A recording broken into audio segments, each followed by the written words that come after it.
Here from All Media Reviews. I'm gonna just talk a little bit about something that happened to me. Something happened to me or whatever.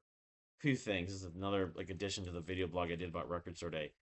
The Rock Hall, by the way, nominations list should be coming out soon, probably this week. So when that comes out, I'll try to do a reaction video to it. If I can do it, I'm doing things every week. This time left stuff I've been doing. And then of course Valentine's Day. Um, on Saturday, but maybe I'll go into Valentine's Day in a minute, just talk about some other stuff first. So, which is sort of, I guess you could say it's slightly related. But last week I went to this thing at this library, and it wasn't like because I go to the library to write and read and upload stuff like pictures and video, which there's a flash drive of mine that's got a lot of video and stuff, that valuable stuff that's hopefully the Geek Squad's gonna fix soon. I just had to send in the mail, but it was over a week ago. I gotta find out about that soon. But so I go to the library and there was an event there. I did these coasters a few weeks ago that I never finished. I made them down at the library. I was just stumbling. I was like walked down to the basement. But I found that they have like events and stuff and like so I figured I would I looked at them. There's one. It's called Speed Dating with Books. Um, and what it is it's not actually a speed dating event. Um, but it got me curious. It's like, should I be bringing a book with? Which something else related to that, if I can remember to talk about this. Um, but it was six different librarians bringing like six books. I think it was, yeah, recommendations in a quick sort of short summary for those books. And so it was a total of 36 books, and then they had tables in the middle. They had the stack of books to show them almost every case. Not one or two of them didn't have all six books, but most of them. But they were on these sheets that they handed out too. And then you're sitting at they're like six tables. So you had like five or six people at every table, so it was a bunch of people at each. I was at one table. Um and I figured I'd try doing it, and so and I'm not a really prolific reader, recreational reader, but I'm trying to read more. I have since Joyce passed away. I'm reading my graphic novels, but I've read a few grief books. I never finished the Joan Didion book. But I figured I would do this, and so there was 36 books, and I've highlighted like 15 or 16 of them that I liked. I wrote notes down for all of them. Try to like lightning round it, try to go through them. Well, I got two of them at the library the other day, and I don't can renew it and stuff like that. I mean, you can also download them on the library, though they limit that too. I don't know how that works. There's books on tape, or recorded audio books rather, for some of them. But one of them's called the ones I got at the library the other day, The Measure by Nikki Ehrlich. Um, and this one I could read my notes if I can find it. I'm looking through 36 books. It's not I can do in a minute or two here. I'm trying to not make this video go too long. Measure. What did I write down? I mean, I can tell you what I remember about it, but I actually prefer to like cite my notes initially. But that was the one that was one of the more well known books. I mean, this is there it is. This is kind of these are recommendations of like these aren't like this isn't Catcher in the Rye. This isn't the Da Vinci Code. These are going to be books from bookworm reader type fanatical readers, people that read, you know, dozens, if not hundreds of books, a couple hundred books a year. So, but The Measure by Nikki Ehrlich, uh, I'm not going to read the whole thing, but the premise, what I remember, length of your life. There, people find like they're delivered something on their doorstep and it tells how long you're going to live. That was the primary thing that caught my eye. I mean, perfect for book clubs. Ehrlich's The Measure is equal parts charming and thought provoking, but Blair. Um. Anyway, it was like I think award winning. Uh, it might have. Anyway, So what year it came out, I don't know. I mean, again, that was the one, not flaw, but issue I kind of had with. There she is, right there, Blair. The listing here on these printouts that they didn't give the year. No, I'll say this: this book doesn't look all that new.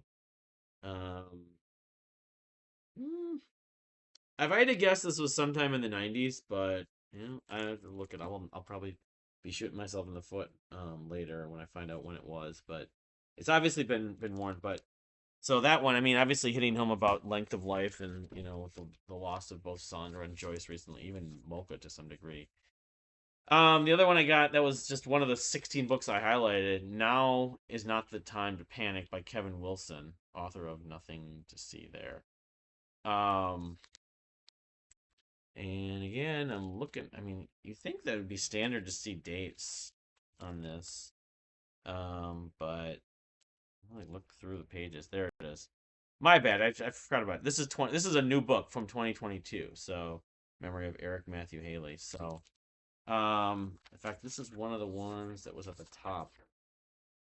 I mean, it was kind of tough in this whole 36 books, and then there were more books actually on the tables in the middle of the room. Um, it's a little bit overwhelming. It's like, well, what book do I read here? It's almost like someone going to a buffet. There it is. Um, short, it was like short stories of teenagers, I think, like that. Oh no, it's just a shorter book. That was part of it. Yeah, how many pages is this? 200 and some. I mean, it's not that long, but let me just kind of correct myself here. I bet you the date on this book is a few pages in. It probably tells. Uh, Copyright 2022. It's interesting, even though the book looks worn. But maybe it's been through some environmental issues. I don't know. So both these books are modern. They're very recent, apparently. So, um, and so I'll go through a couple more, at least some of the other ones I highlighted. I'm not going to go through all 36 books. Who? Automatic Noodle by Annalee Newitz, which is short also, and it's kind of positive, uplifting story. Um, deactivated. Oh, this is the one about the robots. Deactivated robots come back online, abandoned in an abandoned kitchen. They decide to make their own way, doing what they know, making food the tastiest hand pulled noodles around for the humans in San Francisco. So, um, Mary Jane by Jessica Anya Blau, set in the 1970s in Baltimore. It's a coming of age story. Like 70s, yeah, family. I don't know. It's a period piece, but it's 1970s, so that was part of my curiosity about it. All right, let's just keep going here. A book called I Cheerfully Refuse by Leaf Enger. Local Minnesota, so that was part of it. Author set in the North Shore. Um, Set in the not too distant America, so it's in the future. This tale of bereaved and pursued musician embarking under the sentient Lake Superior in search of departed wife. So I mean, there you go, another thing that hits home a little bit. Yeah, I'm gonna definitely try to seek that out at some point. I will say, like, people at this, and there were like 6 times 5. There were probably close to 30 people there more, besides the librarians.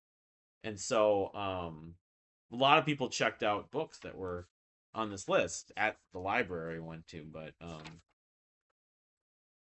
um okay, so let's see here. Never Let Me Go by Kazuo Ishiguro. A girl named Kathy and children find out they discover their clones. It's a love story.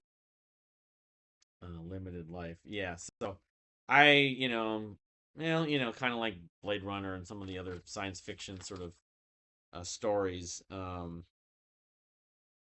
don't know. It depends on how sort of how ethnic this gets. It might not grab me as much, but I don't know. Again, with reading, so but moving on here, just to kind of go through some. Okay, this is one of the ones that stood out, but I don't know when I'll be able to find it. It's at the library. It's called House of Leaves by Mark Danielewski.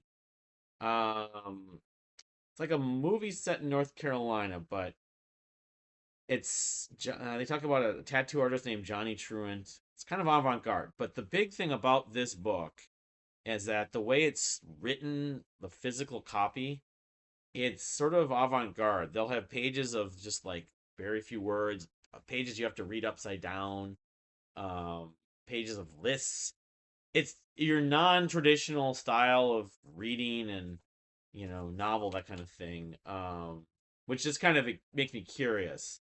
Granted, it might be too weird for me, but it's like the equivalent of some like a book version of an avant-garde movie, like an odd film or album for that matter. So The Hike by Drew Magary, some guy who's going through a midlife crisis. It was like an allegory for um you know yeah, a little bit of widowhood included. So again, I'm trying not to go through every single one. Out There Stories by Kate Folk, which are short stories, but different stories of different people. One of them is about a woman who's attracted to planes. Um, Had me kind of curious. I mean, I go through some of these other ones. The Black Tongue Thief by Christopher Buehlman. Uh, Fantasy, it's like sort of a Renfest kind of thing. And then Silver Nitrate by Sylvia Moreno Garcia, which was based on or like an unreleased film. Like they talk about an unreleased film in the book, I guess. It's Mexican in Mexico City in the '90s. So I don't know. Um, keep going here. There's not too much on this page that I like. One set in the Life We Bury by Alan Eskin, set in Austin, Minnesota. Has some curiosity. Um, the Road Home. It's a second of a trilogy. About someone an LGBTQ teenager. It's trying to write notes down quickly on some of these. The People's Hospital by Ricardo Nula, which is a nonfiction story, so it's based on a true event. It's almost like creative nonfiction. All right, the last two pages here. A Psalm for the Wild Built by Becky Chambers. This is another one about robots. I was very curious. I think I actually requested this. I haven't gotten on the list for that. Maybe I'll end up buying it at Barnes and Noble. I'm not sure, or online. Post-apocalyptic story about robots. It's been centuries since the robots of Panga gained self-awareness and laid down their tools. Centuries since they were. I mean, kind of like Terminator, Westworld, or even The Matrix. That's what this kind of reminds me a little bit of. I don't know if it's sort of high action, but the science fiction idea, like the Philip K. Dick, Dream Androids. Was it Androids? Dream of Electric Sheep. I forget. So that's when I'm definitely gonna seek out, depending on what happens, and I get more motivated to read these books. A couple other fantasy type books in that one. Adventures of Amina El Sarafi by S.A. Chakraborty, legendary female pirate. 10,000 Doors of January, that was one by Alex E. Harrow, and I'll mention something about that in a minute, but that's a little bit about imperialism, although imperialism is not a wonderful thing, but it's happened throughout history, and it seems like our current administration are trying to be active in it in some ways itself, like with Greenland. But let's see here. So here's the last page. I don't know, Council of Dolls by Mona Susan Power. Yes, it's just, yeah, it's an interesting. There's a bunch of stories, different stories of people, I guess, short stories that go backwards from the 1960s through the 1880s. It's an interesting approach to writing a series of stories. But they're short stories, so I don't know if I get invested in the characters. Marcel Letters, A Font and the Search for One Man's Fate, which is by Carolyn Porter. It's also available as an ebook, but it's a local author, so that's who is imprisoned or someone's imprisoned. So about someone who's in prison. But and then okay, Tom Lake by Anne Patchett. This is a story that's set in the COVID. It's kind of a romance coming of age story, so that one has intrigued me a bit. So, and then I talked about The Measure already. Um, so, Anti-Poldi and the Silent Sicilian Lions by Mario Giordano, translated by John Brown John. But no, I met someone there. It's like this quote unquote speed dating. It was like meet someone, not meet someone to date, but or date them in a quick thing. But this woman, her name was Sammy, that was there, and she was talking about this. She was really a fanatic book reader, but she really likes Alex Harrow. So I think it was Harrow. I thought she said Harlow, but Harrow. So that's one reason why, because she was really, really endorsing him as an author. So that's one reason why I'm sort of isolated among the 36 books, and then there's some other books I wrote down. So, um, yeah, that's one thing I've been doing. Of course, with Valentine's Day, and I think I might write something in the actually in the Substack about this. The thing is that girl Sammy, I I I really like talking to her, but I'm just not very good at this stuff, and everything about um being widowed and um grieving Joyce, grieving all this stuff I've been going through. But at the same time, I'm not used to being alone. I'm lonely, and I've been talking to the widow communities, among others. I went to a thing with one of the local chapters tonight for dinner. Um, so I'm certainly thinking about being interested, if pursuing someone else. Pursuing, that's not the best way to put it. Meeting someone romantically, and I didn't ask her for her phone number. I just gave her the Substack, and well, the Substack's about Joyce. I don't know what that means, but it's just frustrating because I talked about my history with romance and relationships, and how before I met Joyce, I struggled. I had a bunch of sort of very short term experiences, if you want to call them relationships, with different women. Joyce was really the first long term thing I ever had, and now I thought that I was never gonna have to really think about this again, and now I have to. I have to, or I'm forcing myself to. I mean, some widows, they don't. Widows and widowers, to be honest, there's a lot more widows that are living past the time that their spouse dies, mostly their husbands, than widowers like me. Um, but they don't necessarily want to date someone for a long time, want to be open to dating, if at all. I met some women, couple people tonight, and they're not, like 4 years out, and they're not interested. They're done. I guess it depends on your age. I'm 49, so that's maybe has something to do with it. Um, but I'm certainly not eliminating, different things that are hitting home, like the radio show I did. I did do the radio show. I passed it along and stuff like that, and now Valentine's Day. This coming Valentine, I'm doing another one of the Rising Shannon events. It's the big one, but then I'm gonna get myself an ASMR in person thing. I figured I would treat myself to that after that, and then I'm actually gonna try going to dinner, as much as it's gonna be hard to. I'm gonna go to Dollar Tree and get some balloons for her. Maybe try to bring those with. I don't know, it look weird.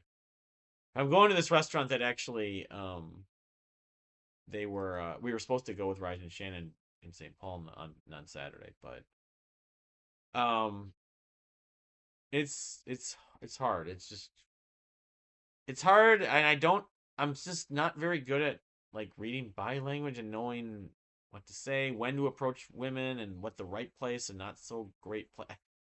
This stuff is just, you know, I'm not that good at it, I'm just trying to be myself, trying to, tell people who I am, and part of who I am, and probably always will be, is my experiences and my future experiences to do that Joyce instilled in me and we did together and thought. So Joyce is still present in me, and the whole thing about dating, the person's not dating Joyce, they're dating me. But my feeling is that doesn't really differentiate that much, because Joyce is so present in my mind. Um, a lot of widows widowers, a lot of the people that go through this over time, and it's been not even 7 months at this point. They they feel like, eventually that becomes the past and you're not talking about them. And I don't see that to be my case. I don't fully. I don't know how that is, but just mentally I don't see how I won't be thinking about her, talking about her regardless.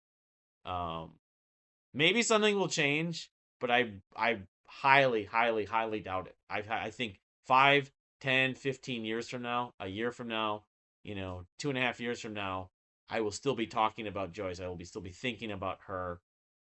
But I'm still going to be interested in having someone to share my life with. And so whoever that is going to probably have to, that's part of it. That's part of it. And that may be a problem for a lot of women, unfortunately. I don't know. But my feeling is, and I actually posted something on Threads back in December about this, and 10 of the 12 replies from women said that was perfectly fine. That should be, you should be talking about that. Now, some of it is like this sort of balance between um talking about them and not like how much you talk about them. And I, the only thing I'll say is that perhaps over time, it will be more moderated. It'll be more in moderation rather. But I don't see it. I can't. To quote Joyce, I can't. Food I eat, the everything, like what I want to do on a daily, the stores I shop at, the things I buy, you know, just it's ingrained in my brain. I don't see. I was doing this 5 years ago when she was around. I'll be doing it five. I just don't see it, and so it will be hard to come to grips with if I end up just being alone my rest of my life. Um, but Joyce's presence, her imprint on me, is so strong that I just don't see myself going the path of supposedly a lot of people that are widowed. In that, yeah, they're in the past and there's photos and you keep photos and, you know, think of them occasionally. No, no, no, no. I will be thinking about her still regularly. Not 100% of the time, but regularly. And that shouldn't be something that someone is so um just thrown off by, or just, it's a deal breaker. My therapist said something to me, said, well, it's like, what if you were dating some woman that was a widow and she frequently was talking about her husband? And I know I kind of felt like I kind of backed off and said, it might be weird, especially being a widower. Now, that whole thing about, well, widows should only date widowers, and widowers should only date widows per se because they understand, they can relate per se. I also don't fully agree with that. I think that there's a lot of logic to that, but um I don't know. I mean, it's tough. My whole like confidence feeling invisible when I go into public, go to cafes and the library. And um the thing is, a few weeks ago I went to this place Scratch Pizza out in Egan one night. I've been going there. I really like that place. I mean, adds up, but I met this couple, and I told them about this YouTube channel, Tracy and Jason. We talked for like 3 hours about music. It was so, so like refreshing to find someone that I actually in person could really talk and understand my passion. And that's the other thing I don't fully believe that a lot of people I've been socializing in the widow community understand about myself and music, and Joyce for that matter, why, music and other things, pop culture, entertainment, is so important. It's not casual. We don't just go to Taylor Swift or Counting Crows or go see, Bruno Mars or Lady Gaga or Madonna concerts. No. People like myself and Joyce, to a sense, as much as Joyce liked Madonna and Bruno Mars, oddly enough, later. She wasn't into Bruno Mars like me in the early stages, but she came around with some of his work. Some of it.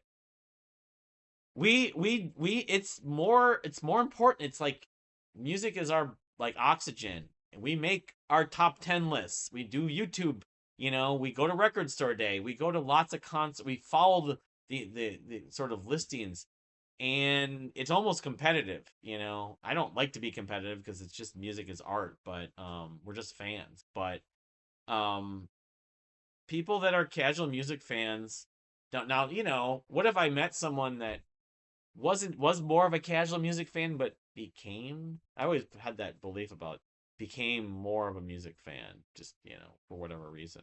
They just didn't realize they were gonna be that into music or something. I don't know. I mean, I don't want to be one of these people. I did date some woman years ago for a brief period that I felt like I was telling her about band A, B, C, D, E. And it's like she was trying to get into all of them. And I felt like I'm just like forcing my taste on her. And it was like sort of to impress me. She was trying to listen to it. It's like, this isn't the way it's supposed to be. She needs to like it for herself and want to like it. But um, no, it would be more desirable, I guess, to meet a woman who already likes a lot of music, but it would just be sort of music she doesn't know per se. I don't, and vice versa. Just like Joyce, I mentioned that before. I liked a lot. I mentioned it, I think, in the Carrying Bridge or the Substack, but um, I don't know. The thing is, it's like I'm 7 months, and among some widows, not even 7 months. I'm just raw and just starting. It's you're grieving. You shouldn't be thinking about dating other women at this point. I roll my eyes again at it. It's like it doesn't feel like 6, 7 months. It feels like 6 years in a lot of ways. Some of them were suggesting I should grow a beard out, and I don't know if this is really gonna stick. I'm trying it. It feels weird. I got some new shoes, spent some money on that and everything, but I and then Valentine's Day, the stuff on Valentine's Day is gonna be probably gonna be pretty tough for me. But so in fact, that's what I wanted to write about. But yeah, it's coming up this week. It'll be probably a relief when it's over. But then I got the anniversary of our first date in March, and then the celebration of life I need to start planning for soon. Um, and everything with my job too is still. I'm going to go into detail, but that's also looming on me every day, unfortunately. So it just, yeah, I'm a trooper and trying to hang in and go to all this stuff. And they say, well, as a widow or being widowed, you're doing really well. I can't believe you're doing all this stuff. And it goes back and forth. Some days, some days I'm pretty stable. Other days I have these really difficult times, just like a lot of widows and widowers. Um, and I mean, I guess I could cite a couple things that I've been doing the last since the beginning of the year. Like, so I did like one video. I forget my last video when that was. I've been doing these Facebook groups, and I think there could be more potential platforms that have them that are for widows. I've been in like I don't know 6, 7, 8 of them or something like that. Some of them use more than others. There's two of them that I probably use the most. Well, three. The Rising Shannon one is just a local one. There's another Minnesota one that I'm in, but I've never actually. Their whole thing is getting together, but one of them's called Young Widows and Widowers Support, and that one's great because it's a lot of people that are closer to my age. I'm older than a lot of them, but and it's I feel like that's the strongest knit community of people. Although it's a lot of grief and despair and people that are struggling, and being that I'm whatever 6 and change months out, um, it's I'm actually somewhat of. I mean, some say I've been through it more than some of them have, although there's a lot of people that have been there longer. It's just people that are younger. There's actually a group called Widowed for 1 Year or Less, but I haven't used that one as much. But they had these Zoom calls, these Zoom meetings, several times. They going back to the fall, like right when before I even joined the group, and then there were a few that happened that I didn't make, but I finally got to do that around the end of the year, and I really bonded with a lot of these people. The people that are around the country. There wasn't anyone from Minnesota in there on the Zoom meetings. One of my friends named Lisa is part of that group. She's part of a bunch of these groups, but but I really have grown to really I really enjoy talking to them, and it's just sympathy. A lot of it is just like how are you doing? It's sort of it's like therapy, but it's just among us. And it like the New Year's Eve one went till 1 a.m. and so then there's another one called Widowers Definitely Dating, which is widows that want to date, and it's more lighthearted in terms of it's not so much about grief, but it's about um this is a Facebook group.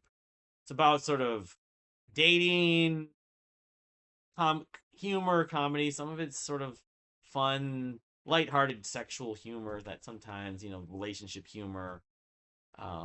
It's definitely a comic relief in some ways, and it's also, people that really do want to date, but it's also around mostly around the U.S. There's a few people in Canada, I think, um, and there's probably a few. There's probably a number of people in Canada, maybe throughout the world, but the large majority, I think, is in the U.S. There's like 7,000 people in there, and then they have, and I came to learn about a little over a month ago, they have a 24-hour, 7 days a week, other than two mornings, Tuesdays and Thursdays, Zoom meeting that's just running, and it's been like this for like 5 years.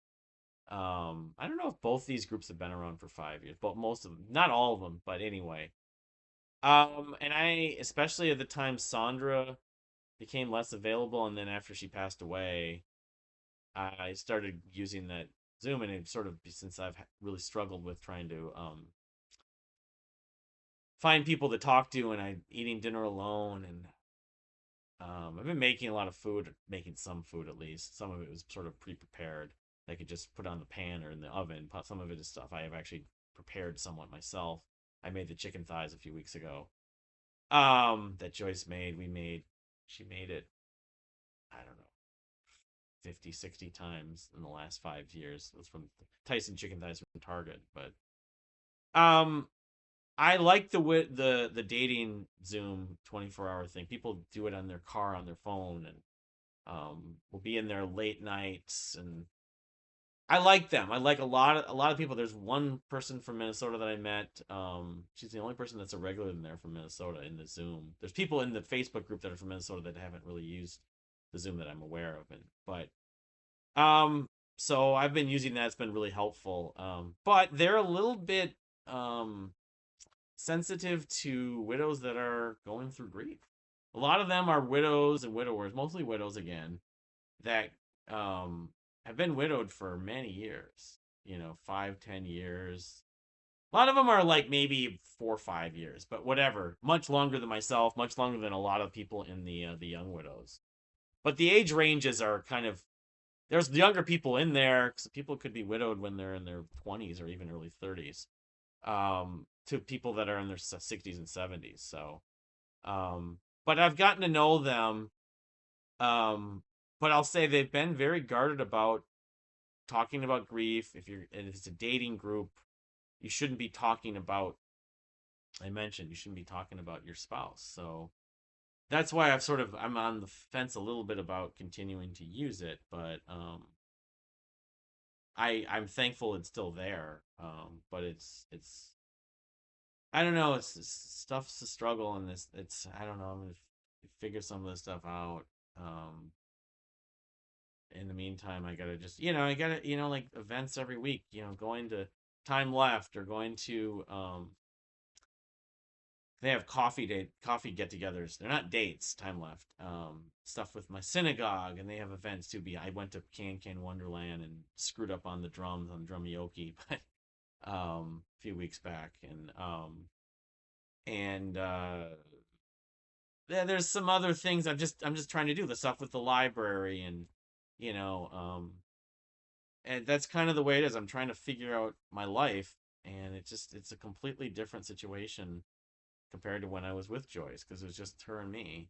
I am probably going to try to get another cat, but it's not going to be soon. I need to work on her car and some of the other extra stuff that are still being resolved. I mean, this widow stuff it's a long, epic process. A lot of her stuff still and everything, but yeah, that's kind of an update for me. I'm gonna, maybe I'll talk about if they do the Rock Hall nomination soon.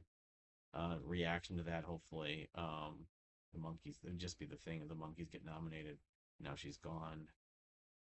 I still want them to get nominated. They're the most important artist that's not in there, and they should have been in there a long time ago. They should have been in there. I'd have so many artists that are in there right now, but that would just be just the thing, and you know, just other stuff that I'm doing, new albums. The Carnival record, Major Parkinson has a new album.